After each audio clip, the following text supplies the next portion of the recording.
Help! They've kidnapped me. Lady Di, a Modern Fairytale by Slobodan Radojev. Mitrich Part 2 Conspiracies Chapter 20 The Arab King ****** The Egyptian multimillionaire Muhammad al-Fayed arrives at the palace of the powerful Arab king.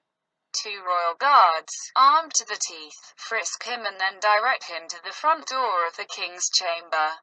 There he is awaited by two other bodyguards, who also search him and ask him to take off his shoes.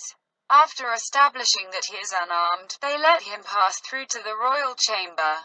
Allah Akbar, the king says. He gestures to the Egyptian to come closer. Muhammad humbly bows his head. Allah Akbar, he replies, and then slowly, almost crawling, he walks forward on the luxury Persian carpets, as if he is afraid to damage them. The king points to a luxury sofa covered with green silk and many beautiful, hand-embroidered cushions. Muhammad sits down. Muhammad, how long do we know each other? Muhammad believes that something is wrong and becomes afraid. He knows that this mighty man is not to mock. Muhammad quickly begins to think about what he will say. Noting that Muhammad begins to sweat, the king breaks into a friendly smile. I mean, how long we have been two good friends. Muhammad is relieved. He sighs deeply. Well, he says, the first time was when you were still a prince. You were my guest at my hotel in London. That's right.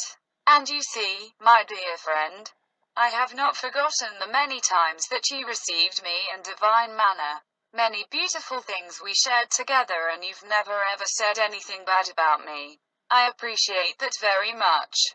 Quote, well, I love you as a real brother. Yes, Muhammad, I know. So I know I can count on you. In every respect. The king takes a large, previously prepared, green silk bag in his hand. Slowly he loosens it. Then he carefully scatters hundreds of large diamonds on the table that begin to sparkle like heavenly stars. The king gestures to his guests. Come closer, my friend, and see how rare and beautiful they are. As Muhammad slowly approaches the table, his black pupils become twice as big. The brilliance of the diamonds almost causes him to black out. Oh, how beautiful. They are beautiful, very beautiful. Muhammad, what do you think this chick is worth? Muhammad hesitates. The king helps him out. Muhammad, with half of this pile I could buy your 2 hotels and all your stores in Britain and France. Pick one up, Muhammad. Look at it closely and see how beautiful they are polished. Gingerly Muhammad picks up a diamond with his thumb and forefinger. He holds it a few inches in front of his right eye and pinches his left eye closed. The diamond robs him the rest of the conscious awareness he still had. Quickly he puts the diamond back on the table and spreads his fingers of both hands wide open to convince the king that he has nothing in his hands. The king laughs. Muhammad, put them all in the bag. Please. Muhammad quickly takes the bag and one at a time puts the diamonds back. After a few minutes he is ready, puts the bag on the table and shows once again that his hands are empty. Ha ha ha, grins the king. Muhammad, close the bag, if you will. Muhammad closes the bag securely, first with a small knot and then as by tying one's shoelaces with a second knot. He puts the bag on the table and dries the sweat from his forehead with his sleeve. Muhammad, put the bag in your bosom. Muhammad becomes scared again. He steps back. The king grins as never before. Muhammad, my friend, I tell you, it's yours. Please, put the bag in your bosom, as if the bag of diamonds on the table is a highly poisonous snake. Muhammad reluctantly takes a hold of the bag and slowly puts it in his bosom. Muhammad, go back to your seat. I have to make a very important proposal to you. If you agree with what I'm going to ask you, and I think you will agree, you can take the bag with you.